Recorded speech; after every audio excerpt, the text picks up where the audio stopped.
Hi friends, வணக்கங்க. எல்லாம் எப்படி இருக்கீங்க? நல்லா இருக்கீங்களா? நான் ரொம்ப நல்லா இருக்கேங்க. இன்றைக்கி என்னுடைய ஸ்டைலில் ஒரு எக் ரைஸ் ரெசிபி தான் உங்களுக்கு செஞ்சு காட்டலான்னு இந்த வீடியோ. அப்புறமா நான் கொஞ்சம் நல்லா தாராளமாகவே இதுக்கு எண்ணெய் ஊற்றிருக்கேங்க. எண்ணெய் ஊற்றிட்டு ஒரு பெரிய துண்டு இஞ்சி, ஒரு பூண்டு, ஒரு 6 பச்சை மிளகா நான் உரலில் இடித்து எடுத்துருக்கேங்க. செதைச்ச மாதிரி இடித்து எடுத்து எண்ணெய் சூடானதும் அந்த பேஸ்ட்டை போட்டு நல்லா ஃப்ரை பண்ணிக்கலாம். அதுக்கப்புறம் பெரிய பெரிய சைஸில் 2 வெங்காயம் பொடி பொடியாக கட் பண்ணி போட்டிருக்கேன். அதுக்கப்புறம் ஒரு 3 கொத்து கருவேப்பிலையும் நல்லா கழுவி போட்டிருக்கேன். அதெல்லாம் போட்ட பின்னாடி நம்ம ஸ்ப்ரிங் ஆனியன் வெங்காயத்தாளுங்க அது கட் பண்ணி போட்டுட்டு நல்லா வறுக்கலாங்க. இதை நல்லா வறுத்துக்கோங்க.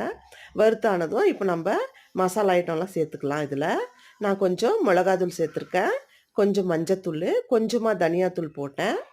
அதுக்கப்புறமா இது பிரியாணி மசாலாவும் கொஞ்சம் போட்டிருக்கேன்.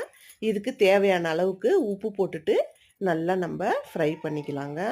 செம்ம டேஸ்ட்டாக இருக்குங்க. இது ஒரு டைம் இது மாதிரி பண்ணி பாருங்கள், ரொம்ப நல்லாயிருக்கும். இது இந்த மசாலாலாம் பச்சை வாசனை போகிற வரைக்கும் நம்ம நல்லா கொஞ்சம் ஃப்ரை பண்ணி வறுத்துக்கலாம். நல்லா நான் இதுக்கு 5 முட்டை யூஸ் பண்ணியிருக்கிறேங்க.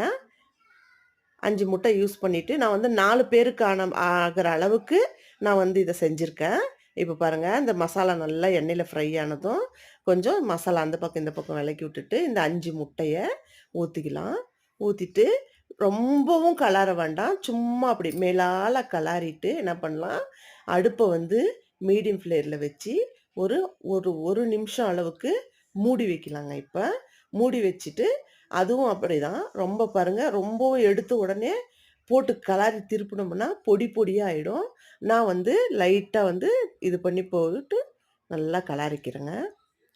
இப்போ இது நல்லா கலரிட்டு மறுபடியும் ஒரு நிமிஷத்துக்கு மூடி வச்சு நல்லா திருப்பி திருப்பி விட்டு கலாரிக்கலாம்.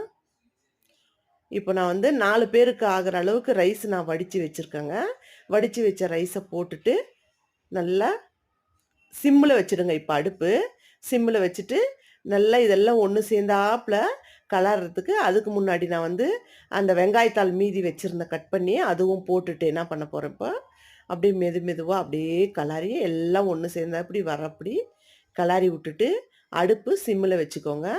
மறுபடியும் இதை என்ன பண்ணலாம், இப்போது ஒரு நிமிஷத்துக்கு மூடி வச்சிடலாங்க.